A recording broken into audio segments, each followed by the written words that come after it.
Saya masih bersama dengan dua pakar hukum, ada Ferry Amsari dan juga Asep Iwan Iriawan. Saya ke Kang Asep. Kang Asep, kalau pilihan dari FPI tidak terakhir dinyatakan oleh kuasa hukumnya bahwa iya kita berubah nama saja menjadi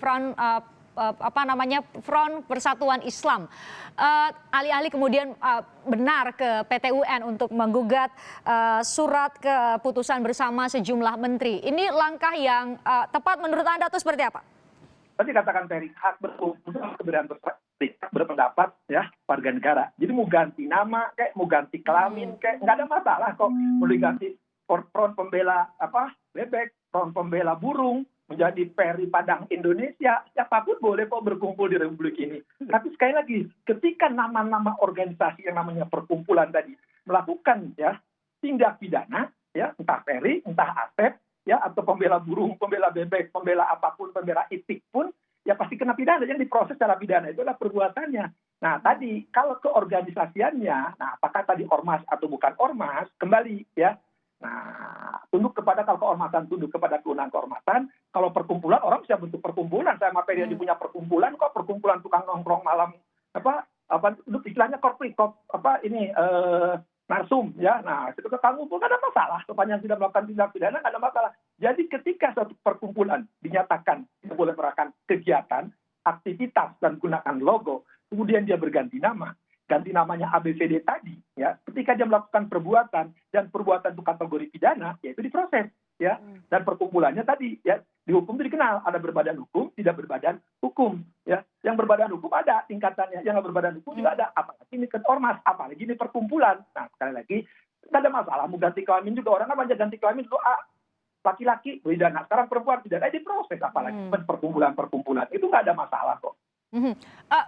Disebutkan bahwa tidak akan mendaftarkan meminta legalitas ke Kemenkumham dan tidak akan mendaftarkan Kementerian Dalam Negeri. Nanti seperti apa statusnya dong? Ya nggak apa-apa, nggak didaftarkan berarti bukan ormas kan? Ya namanya perkumpulan, kan banyak perkumpulan tuh, perkumpulan orang Sunda, perkumpulan orang Padang, perkumpulan alumni, perkumpulan juga boleh aja, nggak ada masalah. Cuma tadi kembali, kalau dia tidak berbadan hukum sebagai ormas, punya konsekuensi hukum, punya dampak hukum. Jadi ketika suatu organisasi yang di juri 20 Juni 19 sudah bukan ormas tapi perkumpulan dan sekarang tidak boleh melakukan kegiatan, kemudian dia ganti nama dan melakukan kegiatan, sekali lagi yang diproses ada perbuatan orang-orang tersebut. Nah teman-teman tergantung nanti perkumpulannya kegiatannya apa gitu. Oke, Bung Ferry, alih-alih jadi menggugat ke PT UN ternyata pilih ganti nama FPI. Menurut Anda seperti apa? FPI ya menurut saya jangan kekanak-kanakan juga, karena kemudian FPI-nya tidak diperpanjang SKT-nya lalu kemudian berganti nama. Mestinya menempuh jalur hukum yang lebih elegan ya. Ke PT UN kalau mempermasalahkan SKB 6 menteri dan institusi atau lembaga itu, atau mempermasalahkan undang-undangnya melalui proses judicial review ke Mahkamah Konstitusi. Jadi mesti ditempuh jalur-jalur yang elegan. Atau memang memilih untuk yang seperti disampaikan Kang Asep untuk menjadi perkumpulan. Karena ormas yang punya SKT dan statusnya berbadan hukum kan tujuannya sangat administratif, yaitu salah satunya mendapatkan bantuan dari negara. Jadi itu salah satu keuntungannya. Apakah kemudian berserikat berkumpul tidak harus mendaftarkan ke Kemenkumham? Bisa saja, karena itu hak konstitusional. Nah ini yang kemudian langkah-langkah yang mestinya betul-betul dipertimbangkan oleh FPI. Apakah FPI dari organisasi yang katakanlah tukang rusuh ya dalam banyak hal, kemudian telah berubah menjadi lebih baik, kan memang harus ada proses pembuktian. Dan FPI bisa melakukannya melalui proses pengadilan, bukan kemudian menempuh jalur-jalur atau langkah-langkah yang menurut saya tidak tepat, yang mengesankan bahwa FPI seolah-olah berupaya menentang pemerintah atau melakukan langkah-langkah yang di luar jalur hukum. Secara sederhana, apa bedanya perkumpulan yang berstatus badan hukum dan perkumpulan yang tidak berstatus badan hukum, selain tadi Anda sebutkan kalau yang berstatus badan hukum ya dapat bantuan dari negara? Ya. Kalau makanya itu penamaan. Jadi kalau dia tidak ingin mendapatkan status badan hukum, dia punya nama-nama tertentu. Misalnya kalau dia yayasan, dia akan ikut undang-undang yayasan, harus memiliki status badan hukum, dia akan bisa sama dengan PT Firma begitu ya. Hmm. Dia ada yang harus segera mendaftarkan ke Kementerian Hukum dan HAM, ada yang tidak perlu mendaftarkan. Dan ini tergantung fungsi dan tujuan dari sebuah organisasi. Kalau FPI memang tujuannya tidak ingin mendapatkan bantuan atau fasilitas lain tertentu dari negara, ya sudah tidak apa-apa tidak mendaftar. Tapi mendaftar itu adalah bagian yang penting karena membangun relasi antara negara dan warga negara dalam berkegiatan sosial kemasyarakatan. Jadi bukan tidak bagus tidak mendaftar ya, tetapi ini tujuannya berbeda-beda.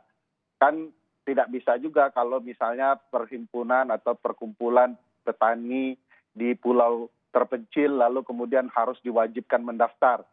Itu berapa makan waktunya, menyusahkan orang, dan terhambat pula hak-hak konstitusional orang terhadap proses administrasi itu. Jadi tujuannya berbeda-beda.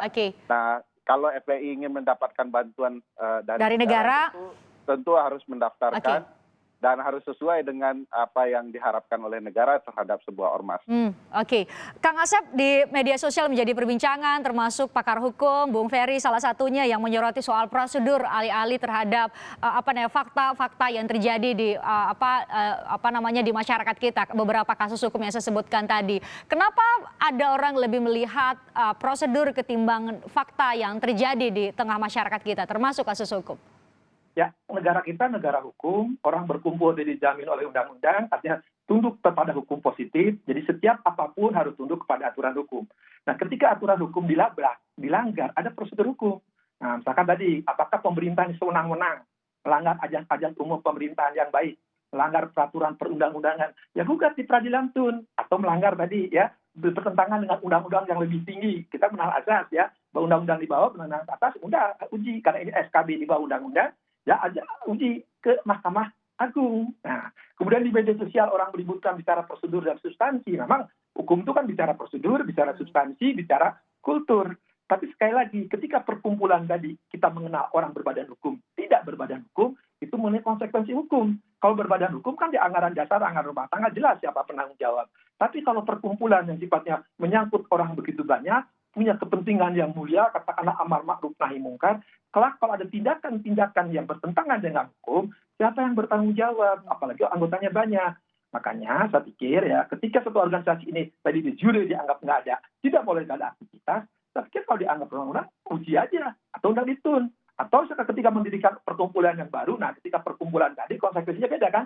Ketika belajar kita hukum dagang, ya ada PT, ada yayasan, itu ada hukum, jelas terdaftar. Kalau badan hukum kan PP. Nah, kalau nggak badan hukum, nanti dampak dan akibat hukumnya, jangan-jangan nanti kalau anggotanya melakukan perbuatan, itu bukan anggota saya. Misalkan saya dengan Ferry kan sering ngumpul nih, para narsum-narsum kumpul. Ya kalau yang terdaftar organisasi grup narsum kita mah koalisi masyarakat sipil, nih Dewan Suronya kan Ferry, ya misalkan Asep nakal sama mahasiswa kan dipanggil sama Ferry, dinasehatin. Saya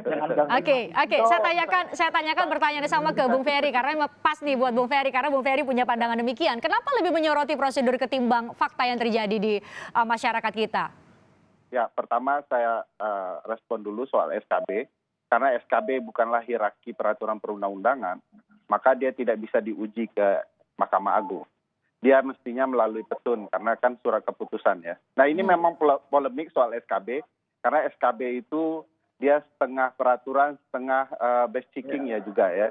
Jadi ini polemik lama, oleh karena itu harus dibenahi, ke petun dibawa gitu ya. Nah soal bagaimana negara harus bertindak, Mbak Fris, menurut saya penting negara taat prosedur. Kalau negara tidak taat prosedur, dia akan jadi sangat otoritarian. Jadi perlu bagi negara untuk memastikan prosedur agar menjamin hak-hak warga negara. Oleh karena itu, walaupun penjahat sekalipun, biasanya aparat penegak hukum, kalau kita memahami apa yang berlaku dalam konsep hak asasi manusia ya, walaupun dia penjahat, dia akan dibacakan hak-haknya sebelum ditangkap. Jadi itulah taatnya negara dalam prosedur itu penting untuk menjaga hak warga negara.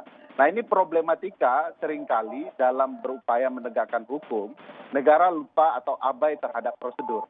Akibatnya nanti lama-kelamaan akan terjadi penyimpangan dan pelanggaran hak. Jadi menurut saya ini memang agak berat ya, apalagi berkaitan dengan organisasi yang kontroversial, seperti FPI dalam hal tertentu seringkali orang melupakan atau mengabaikan prosedur-prosedur penting dalam proses penegakan hukum. Baik, terima kasih Ferry Amsari, Asep Iwan Iryawan, dua pakar hukum sudah berbagi pandangan dan pendapat hukumnya di Kompas Petang. Sehat selalu untuk Anda berdua.